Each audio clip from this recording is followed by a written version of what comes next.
Sit లట్టు పొట్టు ఎన్నన్నా వేసుకో, ఏమన్నా చేసుకో, మాకు న్యాయస్థానాల మీద గౌరవం ఉంది. నువ్వు ఎక్కడికి పిలిచినా వస్తా, ఎన్నిసార్లు పిలిచినా వస్తా, నిజాయితీగా సమాధానాలు చెప్తాం. మేము భయపడం. చట్టం మీద మాకు గౌరవం ఉంది. నీ చిల్లర రాజకీయాల మీదనే మాకు అసహ్యం ఉంది. వెగటు పుడతా ఉంది ప్రజలకు. నీ భాష, నీ మాటలు వింటా ఉంటే రోత పుడతా ఉంది ఇలా రాష్ట్ర ప్రజలకు.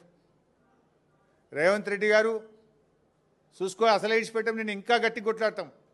నీ 6 గ్యారెంటీల అమలు మీద, నీ కుంభకోణాల మీద మేము మా పోరాటాలు జరుపుతూనే ఉంటాం.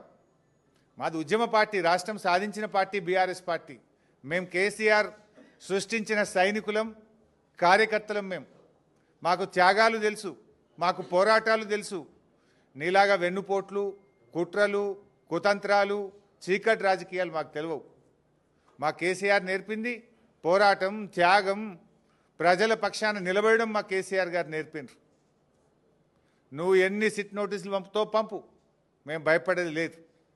కానీ నువ్వు దర్యాప్తు పేరు మీద ఆడుతున్నటువంటి ఈ నాటకం తెలంగాణ ప్రజలు నిశ్చితంగా గమనిస్తూ ఉన్నారు.